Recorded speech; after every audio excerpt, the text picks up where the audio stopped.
안녕하세요. 돛 닦는 투자자 샤티입니다. 지난 일요일에 리플에서 주최한 XRP 서울 행사에 다녀왔는데요. 이런 오프라인 행사나 컨퍼런스는 사실 어떤 대단한 정보를 얻으려고 간다기보단 그냥 현장 분위기를 느끼고 싶거나 또는 그 당시의 시장 플레이어들이 집중하고 있는 실무적인 주요한 안건들 또는 기술 트렌드, 키워드 같은 걸 파악하기 위해서 가끔씩 가봅니다. 그래서 이번에도 이 XRP 생태계와 업계 관계자들이 현재 초점을 맞추고 있는 아젠다가 뭘지 파악할 겸 다녀왔습니다. 제가 원래 이렇게 행사 후기로 영상을 만들 계획이 전혀 없었기 때문에 현장 사진이나 이런 건 하나도 못 찍었고요. 행사 다녀온 후기라고 제목에 적긴 했는데 현장 스케치 같은 게 아니라 그냥 강연 세션들을 들으면서 제가 느낀 거 그리고 나름대로 파악한 내용들을 간추려서 전체적인 흐름이나 핵심적인 것만 정리해봤습니다.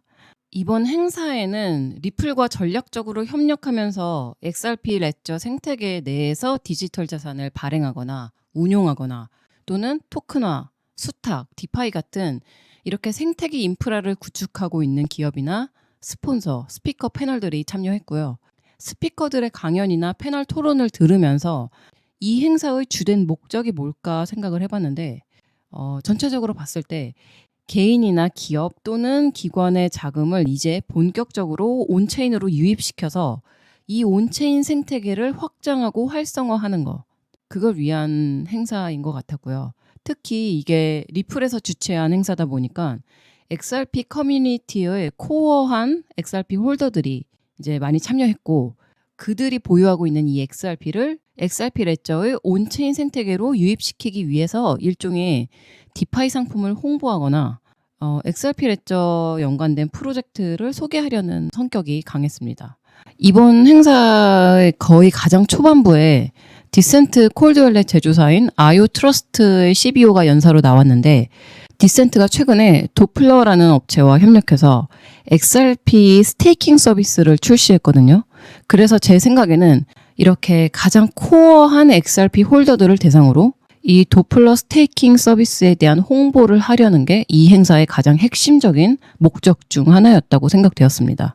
왜냐하면 강의 세션의 순서 배정상 가장 사람들의 집중도가 높은 초반 시간대에 이 세션이 배정된 거 보니까 그런 거 아닐까 추측되고 또 실제로 도플러가 이 행사의 플래티넘 스폰서였기도 하고요. 뭐 제 개인적인 생각입니다. 이 행사에서 여러 연사들과 패널들이 나와서 세션을 구성했는데 제가 강의들을 쭉 들으면서 느낀 가장 핵심적인 건 딱 두 가지였어요. 첫 번째로 오프체인 자산을 온체인으로, 두 번째는 아이들한 자산을 일드한 자산으로.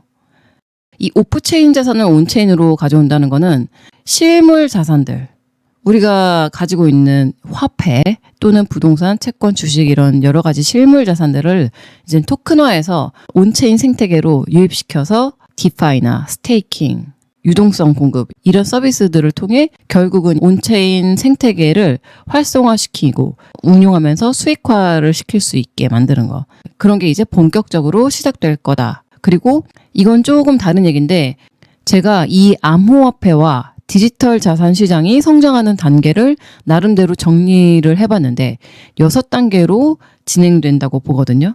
첫 번째로는 제네시스 단계, 기술이 탄생하고 초기 실험하는 단계인데 이때 이제 철학적인 기반 위에서 비트코인이나 이더리움 같은 초기 암호화폐가 발생하고 소규모의 커뮤니티가 형성되던 시기, 이걸 지나서 이제 두 번째로는 디앱이나 다오, 디파이 등 온체인의 네이티브 구조가 만들어지고 생태계가 등장하기 시작하는 단계, 이게 네이티브 단계. 그리고 세 번째로 이제 규제에 대응하는 단계인데 제도적으로 뒷받침되는 법이나 규제가 아직은 불분명하잖아요. 그래서 오랜 기간 리플이랑 SEC 소송 문제처럼 이렇게 법적으로 충돌하기도 하고 산업 발전을 위해 규제 프레임워크가 조금씩 만들어지는데 제도적 기반이 정비되어 가는 과정, 이게 이제 3단계인데 현재는 3단계를 거쳐 4단계로 가고 있다고 판단됩니다. 개인 투자자와 기관 자금이 점차 온체인으로 유입되기 시작하는 단계. 가장 첫 신호탄은 비트코인의 ETF 승인이었고 이더리움도 ETF 승인이 됐죠. 이제 알트코인들의 ETF 승인들이 하나둘씩 되기 시작하면 그게 본격적인 신호탄이 될 거라 봅니다. 그래서 요즘에 스테이블 코인이니 RWA니 DAT 같은 이런 전략들이 등장하는 거죠. 그동안은 SEC 소송과 규제, 제도적 측면에서 대외 환경이 준비되지 않았기 때문에 이 시장으로 자금 유입이 본격적으로 이뤄지지 못하고 있었죠. 그런데 작년에 트럼프 2.0 정부가 출범하면서 친암호화폐 기조를 가지고 관련 정책을 추진하고 있고 또 동시에 리플과 SEC의 소송이 마무리되면서 XRP를 비롯한 암호화폐 생태계가 확장될 수 있는 환경이 대외적으로 조성된 거죠. 그러다 보니 이제 이 블록체인 생태계로 자금들이 본격적으로 유입될 거라고 봅니다. 그래서 앞으로는 시장이 단순한 투기나 일시적인 유동성에 따라 단기 버블이 형성되는 게 아니라 펀더멘탈 중심으로 장기적인 성장을 보일 거라 생각합니다.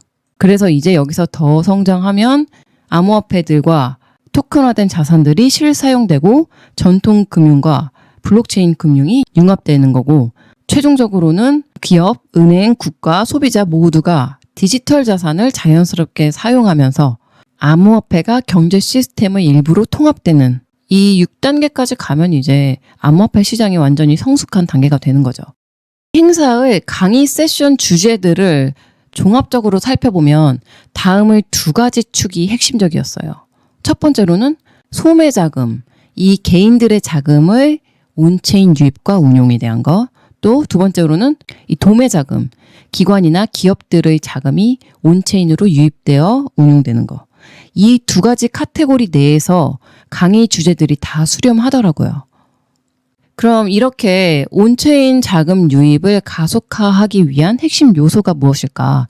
제가 정리를 해봤는데 첫 번째로 오프체인의 실물 자산들을 토큰화하는 거, RWA죠. 그리고 두 번째로 오프체인과 온체인을 연결하는 UX가 뛰어난 금융 플랫폼들이 나오는 거. 이제 사용자들이 활발하게 사용할 수 있는 킬링 앱들이 나와야 되는 거죠. 그리고 세 번째로 기업과 기관 투자자들이 디지털 자산을 운용할 때 규제의 보안 회계적 리스크를 제거하는 것. 이 DAT가 뭐냐면은 디지털 에셋 트레저리라 해서 디지털 자산 기반 기업 재무 전략을 말해요. 이 DAT는 두 가지 측면이 있는데 첫 번째로 네이티브 자산을 운용하는 거.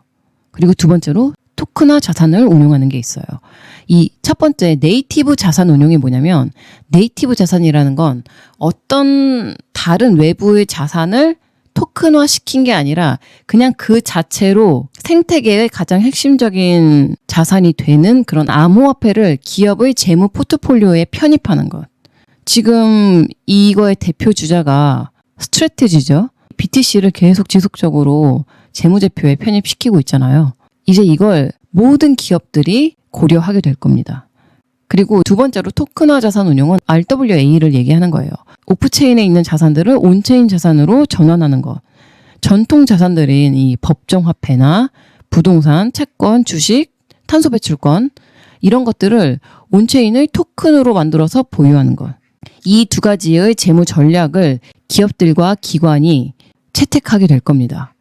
그리고 이걸 단순히 보유만 하는 게 아니라 CFI나 DeFi에 예치하거나 스테이킹하거나 유동성을 공급하거나 파생 상품 등으로 돌리면서 수익화를 하면서 운용하는 것까지 이제 발전하게 될 거예요. 그래서 DAT는 앞으로 모든 기업이 채택할 미래형 트레저리 전략이라고 볼 수 있습니다. 여러 강연 세션들이 있었지만 요점들은 지금 제가 말씀드린 선에서 다 수렴이 되는 것 같고 리플과 XRP 레저 생태계가 지속적으로 확장되고 발전하고 있구나라고 생각이 되었고 아마 앞으로 XRP 레저 생태계 내에서 커버가 안 되는 금융 서비스는 거의 없을 겁니다. 리플이 단순히 결제나 송금을 담당하는 기업이라기보다는 기존 전통금융과 같이 가면서 최종적으로는 세계적인 은행의 포지션을 목표로 하는구나라는 생각이 들었어요. 현재 상황에서 보기엔 이게 좀 비약처럼 들릴 수는 있는데 리플이 지금 하고 있는 사업의 태생 자체가 사실 은행이 하는 일이거든요. 중앙은행이 하는 일과 상업은행이 하는 일들이 다 공존하고 있어요. 화폐를 발행해서 유통을 조절하고 결제에 사용하고 리저브 커런시로 보유하게 만들고 이제 더 나아가서 수탁, 예치, 금융상품을 제공하고 이런 것들을 리플 혼자 한다기보다는 전통 금융이나 여러 기업들과 협업하면서 그리고 인수합병하면서 생태계를 그렇게 만드는 거죠. 일개 스타트업이 혼자 할 사업은 아닙니다. 그래서 리플은 그냥 평범한 기업이 아니라는 거예요. 여러 정황상 전통적인 유대계의 은행 세력들의 자본이 개입되어 있습니다. 이런 내용들은 앞으로도 제가 차차 더 깊게 다룰 거예요. 그럼 리플 XRP 서울 행사 참여 후기는 여기서 마무리하겠습니다. 감사합니다.